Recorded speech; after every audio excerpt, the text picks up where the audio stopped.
Pour l'avant-dernière rencontre de ce championnat 2008-2009, Monaco se rendait à Bordeaux. Une formation rouge et blanche composée de Stéphane Ruffier dans les buts, Mangani, Mongongu, Nkoulou et Lolo en défense.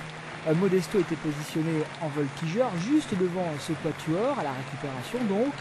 Meriem et Pérez au soutien de Nimani. Et dans les couloirs, Park et Pinot de retour après un problème aux adducteurs, le Colombien qu'il avait écarté des terrains ces derniers temps. Leader du championnat avec 3 points d'avance sur Marseille au coup d'envoi, Bordeaux devait s'imposer pour continuer de croire en sa bonne étoile et espérer un faux pas des Olympiens pour décrocher le titre de champion dès ce samedi. Monaco n'avait rien à perdre dans ce match et pouvait donc jouer son rôle de trublion à fond pour ne pas fausser la compétition. Et dans ce début de rencontre, Monaco bloque le système bordelais. Le jeu ne se développe pas. Bordeaux, offensif, bute sur l'imperméable défense monégasque. Et les Girondins ne sont d'ailleurs pas à l'abri de revers, surtout quand les Monégasques, comme Pinot ou Park, accélèrent. Et il faut régulièrement s'interposer face aux joueurs de Ricardo, comme ici Tremoulinas, confronté à Park.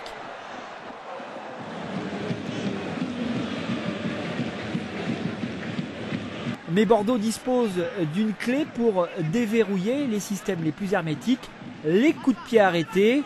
Depuis le début de la saison, 24 réalisations sont venues dans ces phases de jeu. Yoann Gourcuff est donc à la frappe. Chamakh à la réception de la tête pour battre Stéphane Ruffier. C'est la 36e minute. 1-0 pour Bordeaux. Marouane Chamakh, auteur de son 14e but cette saison.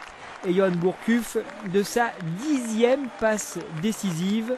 Gourcuff, auteur de 12 buts cette saison et qui a dimanche été élu par ses pairs meilleur joueur de l'exercice 2008-2009.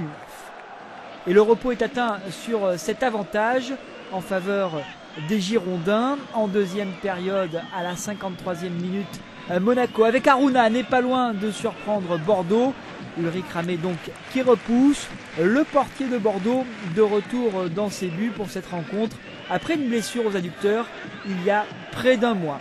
Ici à la 58e minute, la frappe croisée de Gouffran est déviée par Stéphane Ruffier. Les deux formations, on l'a compris, sont capables de marquer.